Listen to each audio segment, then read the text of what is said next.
என் அன்பு மீட்பரின் கண்மணிகளே, உங்கள் அனைவரையும் மீட்பர் தொலைக்காட்சி மூலம் சந்திப்பதில் மிக்க மகிழ்ச்சி அடைகின்றேன். என்ன எல்லாம் சந்தோஷமாக இருக்கீங்களா? ஆண்டி உங்களை காண்ப ரொம்ப சந்தோஷம், எனக்கு ரொம்ப உற்சாகமாக இருக்கிறீங்களே. ஆண்டி என்ன கதை சொல்ல போகிறேன்னு ஆர்வமாக காத்துட்ருக்குறீங்களா? ஆமாம், உங்களுக்கு பிடிச்சமான ஒரு கதை தான் ஆண்டி சொல்ல போகிறேன், சரியா? அதே போல் யாரும் எங்கும் எழுந்து போகக்கூடாதுன்னு ஆண்டி என்ன சொல்ல போகிறோன்னு கவனமாக கருத்தாக கேட்டுக்கணும், சரியா?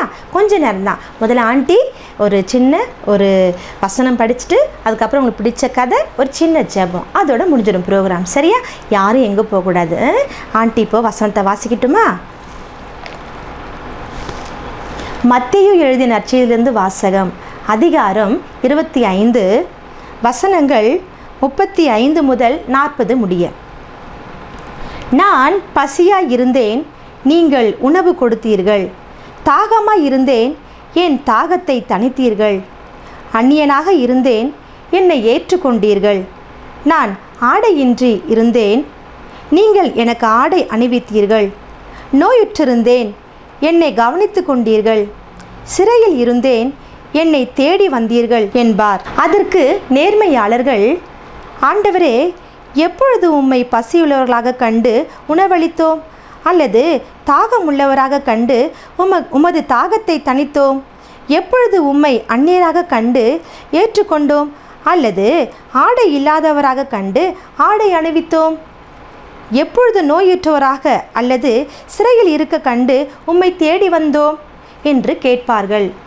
அதற்கு அரசர், மிக சிறியவராகிய என் சகோதரர் சகோதரிகளுள் ஒருவருக்கு நீங்கள் செய்ததையெல்லாம் எனக்கே செய்தீர்கள் என உறுதியாக உங்களுக்கு சொல்கிறேன் என்று பதிலளிப்பார்.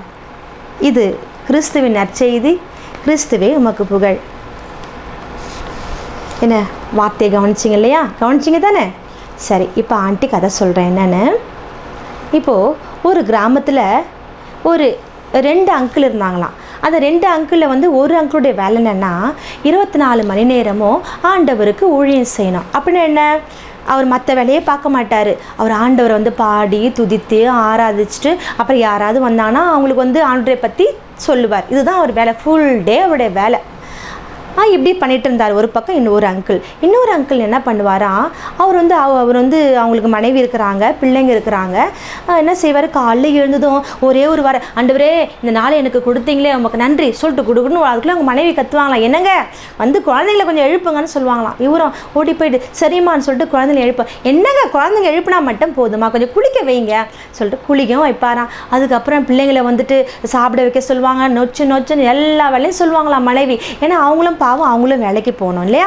ஆனால் அவங்களால எல்லா வேலையும் செய்ய முடியாது. ஆனால் எல்லா வேலையும் அவங்க வீட்டுக்கார்ட்டே கேட்டு வாங்கிட்டே இருப்பாங்களாம். இப்படி இருக்கும் பொழுது கடகடன்னு பிள்ளைங்களை ஸ்கூலுக்கு அனுப்பிட்டு அவரும் ட்ரெஸ் பண்ணிட்டு சாப்பாடு எடுத்துக்கிட்டு அவசரமாக வேலைக்கு போவாராம். அப்படி வேலைக்கு போகிற நேரத்தில் கூட யாராவது இடையில விழுந்துட்டாவோ, இல்லை யாராவது அண்ணே ஏதாவது பசிக்குதுன்னு எனக்கு ஏதாவது கொடுங்கன்னு சொன்னால் இறங்கி வேலை இல்லாமல் டைம் ஆகிட்ருக்கோம். ஆஃபீஸ் போகிற டைம் ஆல்ரெடி முடிஞ்சு போயிருக்கோம். இருந்தாலும் ஐயோ கேட்டாங்க, நான் என்ன சரிப்பா என்னப்பா நானே அவசரம் போயினுங்கிற சொல்லிட்டு இறங்கி போயிட்டு அவங்களுக்கு ஏதாவது தன் கையில் இருக்கிற காசை கொடுத்துட்டு அவர் பாட்டுன்னு போவாராம். இப்படி நாட்கள் போயிட்டே இருக்குதான். ஒரு நாள் ஏசப்பா சொன்னாங்களாம், 2 அங்கிளை பார்த்துட்டு, நான் உங்கள் 2 பேரையும் பார்க்குறதுக்கு ஆசையாக இருக்குது, என்ன நீங்கள் மீட் பண்ண முடியுமான்னு கேட்டாராம். உடனே அந்த அங்கிளுங்க சொன்னாங்களாம், ஓகே நாங்கள் 2 பேருமே வரமே சொல்லிட்டு சொன்னாங்களாம். அந்த ஊழியம் செய்கிறாங்கல்ல அந்த அங்கிள் என்ன பண்ணாங்களாம், இந்த அங்கிள் தெரியாமல் முதல்ல போன்னு நினச்சிட்டு முதல்ல கிளம்புனாங்களாம். இந்த அங்கிளுக்கு அப்படி இல்லையா, கடகன்னு வேலையை முடிச்சுட்டு என்ன செஞ்சாங்களாம், அவர் பாட்டுன்னு போனால் இந்த ஊழியக்கார அங்கிளை விட அந்த அங்கிள் முன்னாடி போயிட்டுருக்குறாங்க. அங்கே போய் பார்த்தா என்ன நடக்குதான், ஏசப்பா பக்கத்தில் உட்காந்துருக்காங்களாம் அந்த அங்கிள். இந்த ஊழியக்கார அங்கிள் லேட்டாக போகிறாங்களாம். அந்த அங்கிளுக்கு ரொம்ப கோவம் வந்துருச்சான். என்ன ஆண்டவரே, நீங்கள் என்னதான் நினச்சிட்டு இருக்கிறீங்க? 24 மணி நேரமும் நான் உங்களே நினச்சிட்டு இருக்கிறேன், நான் உங்களே பாடி துதிச்சிட்டு இருக்கிறேன், நான் என்னென்ன வேலை உங்களுக்காக செய்கிறேன், நீங்கள் அப்படி விட்டுட்டு அவன் உங்களை பற்றி நினைக்கவே மாட்டான், எதுவுமே செய்ய மாட்டான், அவனை உங்கள் பக்கத்தில் உட்கார வச்சுருக்குறீங்க. நான் நினச்சேன் நீங்கள் என்ன மட்டும் தான் உட்கார வைப்பீங்கன்னு நினச்சேன்னு சொல்லிட்டு சொல்கிறானாம். அதுக்கு ஏசப்பா சொன்னாங்களாம், என்ன தம்பி இப்படி சொல்கிறேனே, சரி பரவாயில்ல, உங்கள் 2 பேருக்கு ஒரு வேலையை நான் மாற்றி கொடுத்து பார்க்குறேன். இப்போ என்ன செய்கிற, இந்த ஊழியக்கார வேலையை இந்த தம்பிக்கு கொடுக்குறேன், இந்த தம்பி வேலையை உனக்கு தரேன், நீ போய் என்ன செய்யணும், உனக்கு உள்ளற வாழ்க்கையை தரேன், நீ உனக்கு துறவர வாழ்க்கையை தரேன்னு சொல்லிட்டு மாற்றி கொடுத்து பார்த்தாராம். அதே போல் அந்த அங்கிள் வந்தாங்களாம், அந்த ஊழியம் செய்கிற அங்கிள் மாற்றி கொடுத்துட்டாங்களா வேலையை. அந்த அங்கிள் அதே மாதிரி வந்தாங்கன்னா காலைல எழுந்தாங்களாம், நல்லா ஆண்டரை பாட்டு துதிச்சாங்களாம். அப்புறம் யாராவது வந்தாங்கன்னா மெசேஜ் கொடுத்தாங்களாம். மெசேஜ் கொடுத்துட்டு வீட்லேயே உட்காந்துரு இல்லையா, ஈவினிங் என்ன செஞ்சாங்களாம், சைக்கிள் எடுத்துகிட்டு போனாங்களாம். அங்கே அந்த அந்த அந்த இடத்துலலாம் யார் இருக்கிறாங்களோ பிச்சைக்காரங்க, அதுக்கப்புறம் யாரெல்லாம் பசியாக்குறாங்களோ சந்திச்சு, ஐயா நீங்கள் சாப்பிட்டீங்களா, நீங்கள் செஞ்சீங்களா, இது பண்ணலாம், ஹாஸ்பிட்டல் போகணுமா சொல்லிட்டு விசாரிச்சு அவங்களுக்கு என்னென்ன தேவையோ அத்தனையாக அவர் செஞ்சு கொடுத்தாராம். செஞ்சு கொடுத்துட்டு மீண்டும் வந்து அந்த மாலை நேரத்தில் வந்துட்டு திருப்பி ஆண்டவருக்கு நன்றி செலுத்துவாராம், அவரை பாடி துதிப்பாராம், அவர் ஆராதனை செய்வாராம். இப்படி. ஆனால் இந்த அங்கிள் பாருங்கள், இன்னொரு அங்கிள் வேலையை மாற்றி கொடுத்தான். அந்த அங்கிள் காலையில் எழுந்தனும் அவங்க மனைவி சொல்கிற அத்தனை வேலையை தூங்கி எழுந்ததும் என்னங்கான்னு கூட தோபரன் உடனே போவாராம். ஆண்டவர் நினைக்கவே மாட்டாராம். அவங்க மனைவி என்னென்ன சொல்கிறாங்களோ அத்தனை வேலையும் செய்வாராம். அதே பிள்ளைங்களை ட்ரெஸ் பண்ண வைப்பார், பிள்ளைங்களுக்கு சாப்பாடு தருவார், அதுக்கப்புறம் ஆஃபீஸ் போவார், வருவார், அங்கே வேலை செய்வார், திருப்பி வீட்டுக்கு வந்து வேலை செய்வார். இப்படியே ரொட்டீனாக வேலை போயிட்டே இருந்துச்சான். ஏசப்பா பார்த்தாங்களாம், சரி நம்ம இன்னொரு முறை வந்து இந்த 2 பேரையும் நம்ம கூப்பிடலான்னு சொல்லிட்டு அந்த 2 அங்கிளையும் பார்த்து, தம்பிங்களா நான் உங்களை பார்க்க எனக்கு ஆசையாக இருக்குது, கொஞ்சம் என்கிட்ட வரீங்களான்னு சொல்லிட்டு கேட்டாராம். உடனே இந்த 2 அங்கிளும் போனாங்களாம். போனதை பார்த்தீங்கன்னா திருப்பி அந்த ஊழியம் செய்ய மாற்றி கொடுத்தாரு. அந்த அங்கிள் பக்கத்தில் இருக்கிறாராம். இவர் போகிறதுக்கு முன்னாடி அந்த அங்கிள் போயிட்டு இருக்கிறாங்க. இந்த வேலையை செஞ்சாங்களே, குடும்பத்தில் வேலையை மாற்றி கொடுத்தாரு. அந்த அங்கிள் வந்துட்டு பார்த்தா வெளியே நின்றுட்டு இருந்தாங்களாம். அந்த அங்கிளுக்கு கோவம் வந்துருச்சான். நீங்கள் என்ன தான் நினச்சிட்டு இருக்கிறீங்க, நீங்கள் எல்லாம் வேலையை மாற்றி கொடுத்தீங்க, நாங்கள் அழகாக தானே செஞ்சேன், என் மனைவிக்கு நான் எவ்வளோ கீழ்ப்படிஞ்சு வேலை செஞ்சேன், என் பிள்ளைகளை நான் எவ்வளோ ஹெல்ப் பண்ணேன், நீங்கள் இப்படி பண்ணுறீங்களே ஏசப்பா, போங்க ஏசப்பா அப்படின்னு சொல்லிட்டு ஏசப்பா கிட்ட கோச்சிக்கிட்டேனா. அதுக்கு ஏசப்பா சொன்னாங்களா, தம்பி ஏன் தம்பி கோவப்படுற, பாரு நான் உங்ககிட்ட வந்துட்டு ஊழியத்தை கொடுத்துருந்தேன் இல்லையா, அந்த ஊழியம் கொடுக்கும்போது என்ன செஞ்ச, நீ என் ஊழியத்தை மட்டும்தான் பார்த்த, ஜெபத்தில் மட்டும்தான் இருந்த, அதை நீ செயலில் காட்டவே இல்லையா.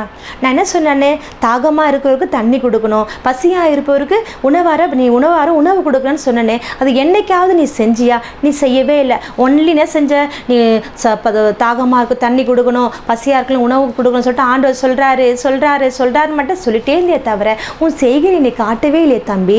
ஆனால் அந்த தம்பியை பாருங்கள், அவர் இல்லற வாழ்க்கையில் ஈடுபட்டிருந்தாலும் எவ்வளோ வேலைங்க, அவங்க மனைவி விட்டாலும் அத்தனையும் குடும்பத்தில் கணவன் மனைவியமாக சேர்ந்து வேலை செஞ்சுட்டு அவன் காலையில் எழுந்துக்கும் போது என்ன செஞ்சாராம், ஆண்டவரேன்னு சொல்லிட்டு தான் எழுந்துப்பானா. அதே மாதிரி படுக்கும்போது இந்த தம்பி, ஆண்டவரே இந்த நாளை நீங்கள் என்னை அற்புதமாக நடத்த நன்றி இந்த இப்படி சொல்வாராம். ஆனால் நீ வந்து பாருங்கள், இவர் ஜெபத்திலும் இருந்தார், தான தர்மத்திலும் இருந்தார். ஆனால் நீங்கள் என்ன செஞ்சீங்க, ஒன்லி ஜெபத்தில் தான் இருந்தீங்க. சரி இப்படி இருக்கிறீங்களே, கொஞ்சம் மாற்றி வேலையை கொடுத்து பார்க்கலான்னு சொல்லிட்டு பார்த்தேன். அந்த தம்பி என்ன செஞ்சாங்க, ஊழியத்துக்கு வந்த போதெல்லாம் என்ன செஞ்சாங்க, ஊழியத்தையும் பார்த்துக்கிட்டாங்க. அப்புறம் மாலை நேரத்தில் போயிட்டு யார் பசியாகிறாங்களோ, யார் நோயிட்டுருக்குறாங்களோ அவங்க சந்தித்து அவங்களுக்கு பணிவிட செஞ்சாங்க. ஆனால் நீ என்ன பண்ண தம்பி அப்படின்னு சொல்லிட்டு கேட்குறாங்களாம். நீங்கள் என்ன சொன்னீங்க ஆண்டவரே, இல்லறத்தில் ஈடுபட்டு அதுக்கேற்ற வேலையில செய்ய சொன்னீங்க, நான் அப்படி தான் நான் கரெக்டாக செஞ்சேன் அப்படின்னு சொன்னாரான். கரெக்டாக செஞ்சேன், ஆனால் என்ன நினச்சியா நீ நினைக்கவே இல்லையே.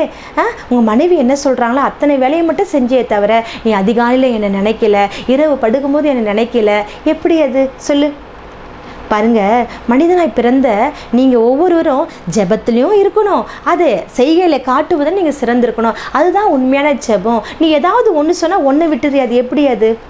அப்போ தான் அந்த அங்கிளுக்கு தான் செய்கிற தப்பு புரிஞ்சுது. அடடா ஆமாம், இல்லை நம்ம ஜெபிப்பதோடு மட்டும் இருக்கக்கூடாது, அதை நம்ம செய்கையில் செய்யணும், ஆண்டவர் என்ன சொல்கிறாரோ அதை கேட்டுக்கிட்டு அதை நம்ம செயல்படுத்துகிறவராக இருக்கணும்னு சொல்லிட்டு புரிஞ்சுக்கிட்டாராம். என்ன குட்டீஸ் கேட்டிங்களா கதையை? நல்லா இருந்துச்சா? புரிஞ்சுதா புரியலையா? புரிஞ்சுது இல்லையா? ஆமாம், ஆண்டவர் என்ன சொல்கிறாரு, பசியாக இருப்பவர்களுக்கு நாம் உணவு கொடுக்கணும், தாகமாக இருந்தால் தண்ணி கொடுக்கணும், அப்புறம் யாராவது மருத்துவமனையில் நோயிட்டு இருந்தால், நீங்கள் சின்ன பிள்ளைங்க இதெல்லாம் செய்ய முடியாது. ஆனால் என்ன செய்யணும், இப்போ நீங்கள் ஸ்கூலுக்கு போகிறீங்க, உங்கள் மம்மி ஸ்நாக்ஸ் கொடுத்துருப்பாங்க, ஒரு சில வீட்டில் கொஞ்சம் கஷ்டமாக இருக்குது, அந்த பிள்ளைங்க ஸ்நாக்ஸ் எடுத்து வந்துருக்க முடியாது. அந்த சமயத்தில் நீங்கள் என்ன செய்யணும், நீங்கள் மட்டும் சாப்பிடணும், அப்படி தானே?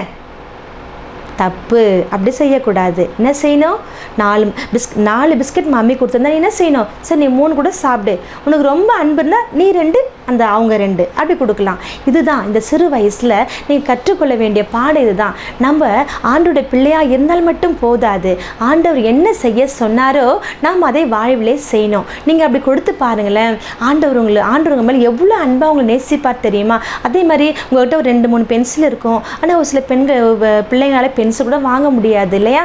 அந்த ஏழ்மையான பிள்ளைங்க இருப்பாங்க இல்லையா? அந்த பிள்ளைங்களுக்கு என்ன செய்யணும்? நீங்கள் ஒரு பென்சில் கொடுக்கணும். அதாவது தானம் தர்மம் செய்வதில் நீங்கள் இந்த வயசில் நீங்கள் என்ன செய்யணும்? கற்று தேர்ந்தவர்களாக இருக்க வேண்டும். அதுதான் ஆண்டவருக்கு பிரியம். எந்நேரம் எப்பொழுதும் ஆண்டவரே ஆண்டவரே ஆண்டவரேன்னு கூப்பிடுறவங்கள ஆண்டவருக்கு பிடிக்கவே பிடிக்காது. என்ன செய்யணுமா? ஆண்டவரே ஆண்டவரேன்னு கூப்பிடணும். அதுக்கப்புறம் என்ன செய்யணும்? நம்மளால் இயன்ற உதவியை மற்றவர்களுக்கு செய்யணும். அதுதான் ஏசப்பாக்கு பிடிக்கும். அப்படி தானே? ஆமாம் தானே? தன்னலமாக வாழ்ந்தால் பிடிக்குமா? பிடிக்கவே பிடிக்காது. ஏசப்பா அவருடைய உயிரை அவருக்காக கொடுத்தாரு. யாருக்காக கொடுத்தாரு? நமக்காக தானே கொடுத்தாரு. அவர் சுயநலமாக யோசிச்சுருந்தா அவர் உயிரை கொடுத்துருக்க முடியுமா? இல்லை இல்லையா? நம்ம மீது எவ்வளோ அன்பு வச்சுருக்கிறாரு. நம்ம மீது வைத்த அன்பு நிமித்தமாக தான் அவருடைய உயிரையே நமக்கு பணயமாக வச்சுட்டு நமக்கு ஜீவனை தந்தார் இல்லையா? ஆனால் உயிர்த்துட்டு மறித்து 3 நாள் உயிர்த்து எழுந்துட்டாது, அது வேறு விஷயம். ஆனால் அவர் உயிரை தந்தது யாருக்காக? நம்ம எல்லோருக்காக தானே. இதை தெரிஞ்சுக்கணும். சரியா? நாம் எப்போதும் சுயநலமாக வாழக்கூடாது. பிறர் நலத்தை நம்ம நாடணும், பிறரை நேசிக்கணும். ஏசப்பா அதான் சொன்னாங்க. சரியா? புரிஞ்சுதா? சரி, புரிஞ்சவங்களாம் கை தூக்குங்க. யாருக்கெல்லாம் புரிஞ்சுது சொல்லுங்கள்.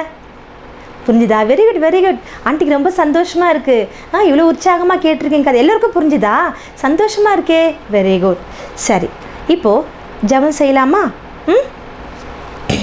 சின்ன பாட்டு பாடிட்டு ஆண்டை துதிச்சுட்டு அதுக்கப்புறம் ஜெபம் செய்யலாம்.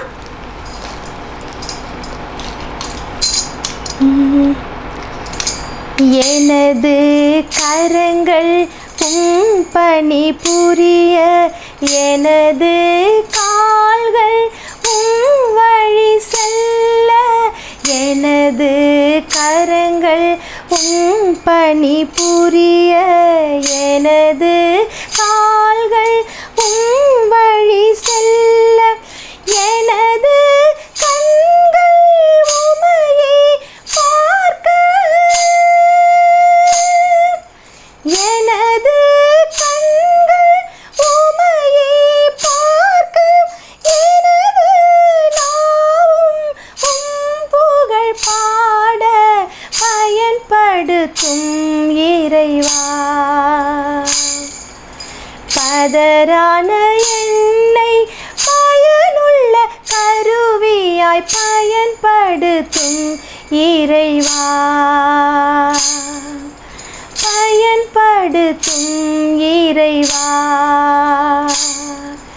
பதரான என்னை பயனுள்ள கருவியாய் பயன்படுத்தும் இறைவா.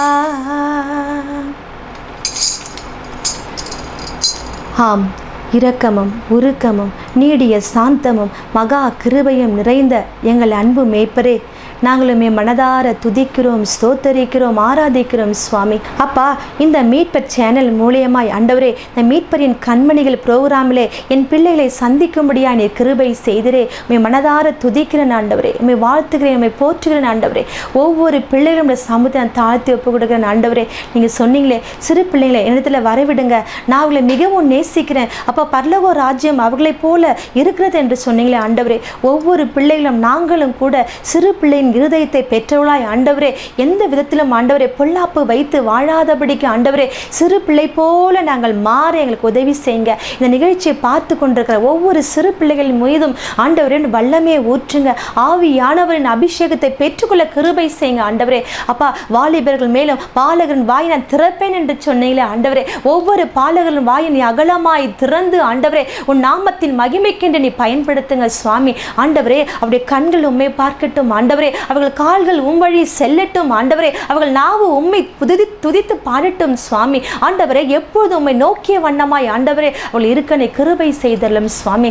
ஆண்டவரே ராஜா, இந்த சிறு வயதிலே உதவி செய்கிற மனப்பான்மை அவர்களுக்கு கற்றுக் கொடுங்க சுவாமி. அப்பா, இந்த வேதத்தை வசனத்தை அவர்கள் படித்ததை கேட்டார்கள், சிறு கதையும் கேட்டார்கள் ஆண்டவரே. அதனிலிருந்து கற்றுக்கொண்ட இறை அனுபவத்தை அப்பா, இறை செயல்களை ஆண்டவரே தங்கள் வாழ்வில் கடைபிடித்து வாழ தூய ஆவியானவர் அவருக்கு உதவி செய்யும்படியாய் ஆண்டவரே ஆண்டவரே அந்த பிள்ளைகளை தாழ்த்தி ஒப்பு கொடுக்கிறேன் சுவாமி. அனாதி ஞானம் படைத்தவர் நீர் ஆண்டவரே. அந்த பிள்ளைகளை உடைய அனாதி ஞானத்தினால் நிரப்பி, தேவ ஆவியானவர் வல்லமையினால் நிரப்பி அவருடைய எதிர்காலத்தை நீ பிரகாசிக்க செய்யும்படியா ஒவ்வொரு பிள்ளைகளும் தாழ்த்தி ஒப்பு கொடுக்கிறோம் சுவாமி. ஆண்டவரே பகிர்தல் என்பதை புரிந்து கொண்டார்கள். அதை அவருடைய வாழ்விலே அந்த செயல்படுத்த நீ கிருபை தாங்க சுவாமி. ஆண்டவரே ஆற்றலினால் நிரப்புங்க, வல்லமையினால் நிரப்புங்க, குறைவான காரியம் நிறைவுள்ளதாய் மாற்றுங்க. எந்தெந்த காரியங்கள் அவருக்கு ஞானம் தேவையோ, எந்தெந்த காரியங்கள் அவருக்கு ஆற்றல் தேவையோ ஆற்றல் படுத்தி அப்ப அனைத்தையும் செய்து முடிக்கும் ஆற்றல் உள்ளவர் நீர் ஆண்டவரே. அந்த பிள்ளைகளுடைய வாழ்க்கையில அதிசயங்கள் அற்புதங்களை செய்து அவளை வாழ வைத்து அழகு பார்க்கும்படியா தேவ சமூகத்தை அந்த பிள்ளைகளை தாழ்த்தி ஒப்பு கொடுக்கிறேன் சுவாமி. ராஜா நீ ஆசீர்வதிங்க சுவாமி, பொறுப்படுத்திக் கொள்ளுங்க சுவாமி. மீட்பர் இயேசுவின் மூலம் ஜெபம் கேளும் ஜீவனுள்ள நல்ல பிதாவே.